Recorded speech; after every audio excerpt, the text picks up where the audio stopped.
when I found my daughter in the bathroom, the air felt heavier than grief itself. Sunlight leaked through the blinds in tired streaks, landing on the cold white tiles where her hair lay scattered. Like wilted petals, she sat against the tub, her small body shaking, her face buried in her knees and her voice barely a whisper. Saying it hurts, Mama. I dropped to my knees, my hands trembling. As I touched the back of her head, the soft stubble rough against my palm. Half her hair was gone, uneven patches revealing red marks on her scalp. She looked broken. I felt something inside me snap. It was not sadness, not fear. It was something darker, sharper, like the sound of glass cracking. That morning she had been all smiles, twirling in front of the mirror, wearing her yellow sweater. She had asked if her braids looked good. I had smiled through the mirror, saying she looked perfect like sunshine. She was excited for picture day, her first since her father passed, and I wanted it to be special. I never thought it would end like this. I never thought I would be picking pieces of her hair off a tile floor, trying to understand why anyone would hurt a child out of spite. Lena had always been gentle, shy, but bright. She never fought back when the neighborhood kids whispered. She just walked away, head held high, her braids bouncing with each step. She had been my pride, and the only piece of peace I had left since her father's accident when I moved here. I thought I was giving her safety, but I had moved into a prison with picket fences and HOA rules written in poison.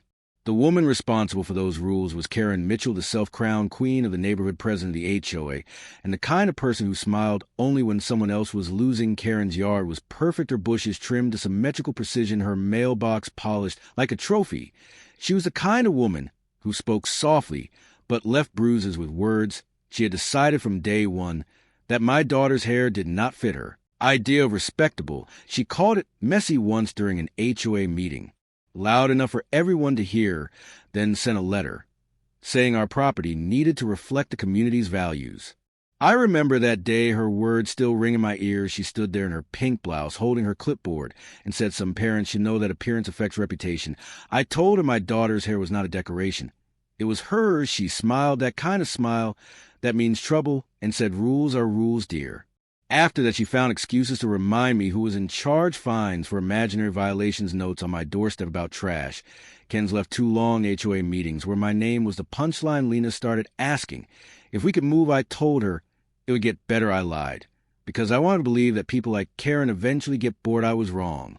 It happened on a Saturday at the community fair, Kerren's latest project. She called it a day for unity, but it was really another way to show off her power. She had assigned Lena to help with decorations under her supervision. I hesitated, but Lena insisted she wanted to prove she was strong. So I let her go. I was setting up lemonade. When my phone rang, it was Lena's friend, her voice cracking. She said Mrs. Mitchell took Lena to the clubhouse bathroom and wouldn't let her out. I dropped everything and ran.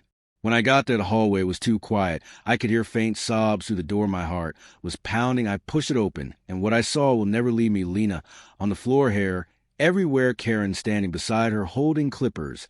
As if she'd just done something noble, she looked at me and said, I just helped her understand community. Standards, you're welcome. I wanted to scream. I wanted to tear her apart, but my daughter was shaking too hard to even speak. The police came, someone had called them, but Kerren already had her story ready. She said Lena agreed that she was fixing her hair, that it was all a misunderstanding. She even laughed, told the officers I was overreacting. One of them shrugged, said it sounded like a civil issue. No arrest, no justice, just the sound of my daughter cry into my chest as Kerren smiled behind them.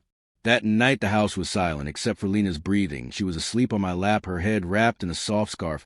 I stared out the window at Kerren's house, her porch light glowing smugly across the street. She thought she was untouchable. She thought she had power, because she had rules and a title, and neighbors too scared to stand up to her. I whispered to the quiet room, she thinks she won, but she just started something she can't finish. The wind rattled the windows, the air thick with promise of rain and revenge. I felt no tears, only purpose. Something fierce lit in me like fire, catching dry grass tomorrow. I would make her feel every ounce of humiliation she gave my child. And when it was over, she would learn that some lines once crossed can never be uncrossed. Kerren did not hide after what she did. She flaunted it like a trophy. Every time I saw her, she had that same polished grin, the kind people, where when they believe they're invincible. She even posted pictures from the fair on the neighborhood page, writing about community values and discipline beneath a smiling photo of herself. The comments were full of praise from those too blind or too scared to see the monster behind the pearls. I scrolled through them in the dark, my daughter asleep, beside me, her head wrapped in a scarf and my chest tightening with each word. I knew people like Kerren. They thrived on power, the kind that came from fear. She ruled through gossip fines and subtle threats. She had built her throne out of paperwork and paranoia, and for years no one dared to touch her. But I was not like the rest of them. I had already lost too much to let fear decide for me. I started to watch her closely, taking mental notes of her habits. Who she talked to, how often she met with the landscapers, and how she spent the HOA funds. I realized quickly that she was sloppy with her greed. During one meeting I attended in silence, sitting at the back, she presented new invoices for community repairs, her voice sugar-coated with authority. I noticed the numbers didn't add up. A double charge for maintenance, a payment to a company no one recognized. Her eyes flicked toward me for a moment, as if she sensed my curiosity, and I smiled, pretending not to care. From that day, I became her shadow, not out of obsession, but purpose. She had used humiliation as a weapon. Now I would use her vanity. I began talking to other residents, the quiet ones who always nodded and paid their dues. Without question, one of them was Mr. Dalton, an older man who had been fined for having the wrong shade of blue on his shutters. He laughed bitterly when I mentioned Kerren, said she fined him twice, and called his house an eyesore. I told him I was thinking of challenging her leadership. He didn't believe anyone could. He said she has dirt on everyone. I told him maybe she finally picked the wrong person. At night, after putting Lena to bed, I went through the HOA bylaws, pages of regulations meant to keep the community perfect buried. Within were clauses about financial transparency and conflict of interest. Kerren had violated every single one. I gathered receipts, screenshots, photos, anything that showed the trail. Her greed, my anger, became discipline. I stopped reacting and started planning. Every small detail mattered. Every smile I gave her became part of my mask. Weeks passed, and the neighborhood began to shift. Whispers spread. People noticed strange charges on her bills and missing community funds. Kerren blamed the accounting software, said she was too busy to double-check. But doubt had already taken root, and it was growing fast. One evening, I overheard two board members argue near the clubhouse. One said she was done protecting her. Another said, if she falls, we all fall. That was the first crack in her empire, and I wanted to widen it. I created a new email under a fake name and sent anonymous tips to a local journalist known for exposing HOA corruption, attaching proof of falsified invoices and bank transfers. Within days, he reached out asking for more. I gave it to him, all of it carefully disguised to protect my identity. While he investigated, I started a subtle campaign on social media, posting vague stories about an HOA leader abusing her power, never naming names, but everyone who lived here knew exactly who it was. The community page turned chaotic, comments piling up, demanding answers. Kerren tried to delete them, but screenshots always returned. Lena was healing slowly, her hair beginning to grow again. She had started smiling more, and sometimes she asked about the woman across the street. I told her we were making things right. She looked at me with wide eyes and said, will she ever say sorry? I said, people like her don't say sorry, they just pay for it. Eventually my words tasted like iron, but I meant everyone. When the journalist published the article, it hit harder than I expected. HOA president accused of embezzlement. Residents demand investigation. Her photo in the middle of the page, that same perfect smile now framed by headlines of deceit. The story spread fast. Neighbors stood in clusters whispering as she drove by. Her car windows rolled tight like armor. She tried to hold another meeting to control the damage, but fewer people showed up this time, and those who did came with questions. She confronted me the next evening, storming across the street in her expensive heels, her voice trembling with fury. She pointed at me, saying, you think you can ruin me. You have no idea who you're dealing with. I held up my phone. Recording quietly, she froze for a second, her face pale, under the porch light. I said, smile. Kerren, you're alive. She stepped back, eyes darting toward the curtains, where curious faces peeked out of windows. A neighborhood she ruled was now watching her crumble. When she turned to leave, I could almost hear the sound of her crown cracking. I didn't gloat. I didn't speak again. I just watched her retreat, the night air cold, and still the balance of power shifting one quiet second at a time. I closed the door behind me and leaned against it, the weight of silent, heavy, but satisfying. She thought this was over. She thought exposure would end it, but I wasn't done, not yet. This was only the beginning. The morning the story broke, the world felt different. The air itself charged with justice, waiting to be delivered. The article about Kerren spread through every feed, every phone, every doorstep. By sunrise, her name was everywhere. The headline read, HOA president accused of embezzlement and harassment of minor. Her picture printed beside the story, the same face that had once smiled through power, now looked drained and pale beneath the weight of exposure. The neighborhood was silent, but the silence was not sympathy. It was the sound of people turning away. I watched from my kitchen window as her husband loaded boxes into his car, his face blank, his movements mechanical.